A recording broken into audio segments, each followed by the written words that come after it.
Psaume 95. Chantez au Seigneur un chant nouveau. Chantez au Seigneur, terre entière. Chantez au Seigneur et bénissez son nom. De jour en jour, proclamez son salut.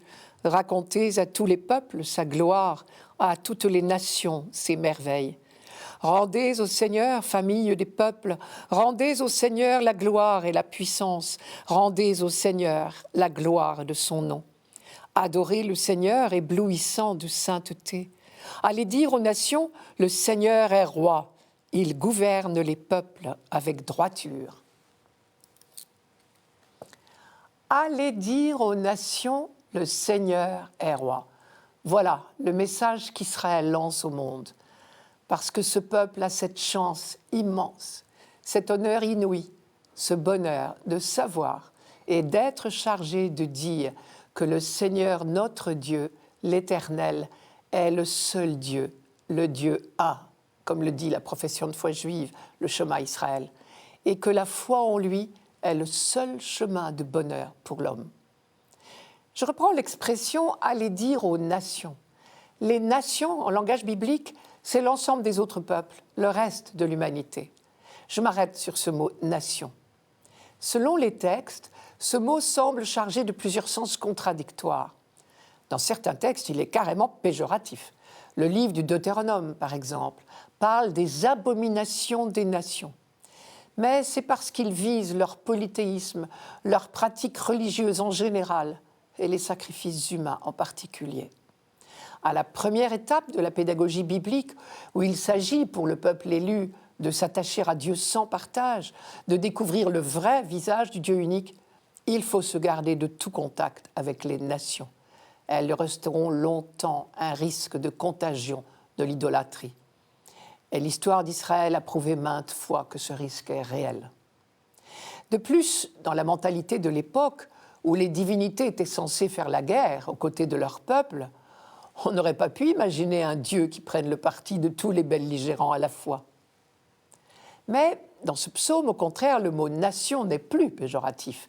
Les nations, ce sont tous ceux qui ne font pas partie du peuple d'Israël et auxquels la bonne nouvelle du salut de Dieu est également destinée, tout autant qu'au peuple élu.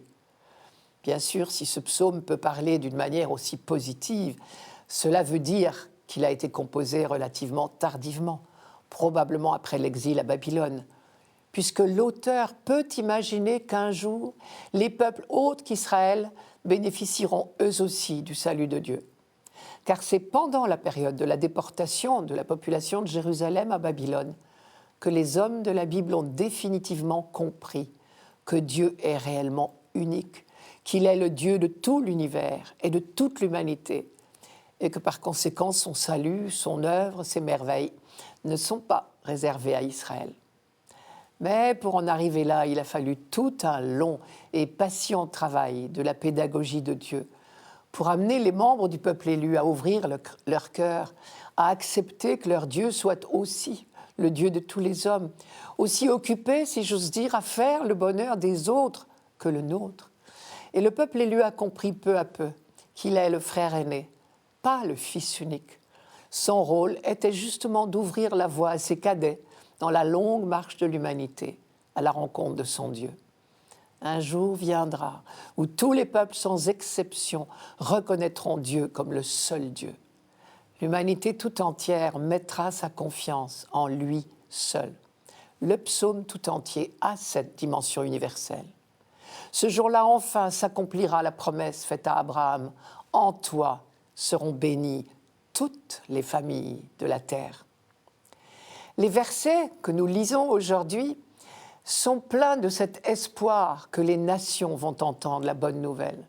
Rendez au Seigneur, famille des peuples, rendez au Seigneur la gloire et la puissance, rendez au Seigneur la gloire de son nom. Et les derniers versets, eux, sont comme une sorte d'anticipation de la fin des temps. Ce jour-là, c'est la création tout entière qui chantera la gloire de Dieu. Je cite le dernier verset. « Joie au ciel, exulte la terre, les masses de la mer mugissent, la campagne tout entière est en fête, les arbres des forêts dansent de joie devant la face du Seigneur. » Vous avez déjà vu des arbres danser de joie ? Eh bien oui, ce jour-là, ils danseront. et la mer mugira, et la campagne tout entière sera en fête. C'est nous qui sommes aveugles de n'avoir pas encore reconnu notre Dieu. Bien sûr, si on y réfléchit, c'est normal. Les mères sont moins bêtes que les hommes. Elles savent qui les a faites, qui est leur créateur. Elles mugissent pour lui. Elles l'acclament à leur manière. Les arbres des forêts sont moins bêtes que les hommes. Ils savent reconnaître leur créateur. Parmi des tas d'idoles de faux dieux, pour eux, il n'y a pas d'erreur possible. Les arbres ne s'y laissent pas prendre. Je reviens sur terre. Je disais que ce psaume anticipe. Oui, tout cela est encore du domaine du rêve. Pour l'instant, la bonne nouvelle n'a pas encore pénétré toutes les nations. En attendant, on est dans le présent. Et le présent n'est pas si facile. Et il faut tenir bon dans la foi. Et il faut témoigner de cette foi à la face des nations. Tenir bon dans la foi, c'est un choix à refaire sans cesse. Et l'une des strophes que nous ne lisons pas ce dimanche en porte la trace, je vous la donne. Il est grand, le Seigneur, hautement loué, redoutable au-dessus de tous les dieux, néant tous les dieux des nations. Si on affirme que les dieux des nations ne sont que néant, c'est qu'il faut encore et toujours s'en persuader, refuser de retomber dans l'idolâtrie. Combat jamais complètement gagné. Tout bien réfléchi, ce psaume n'est-il pas terriblement d'actualité ?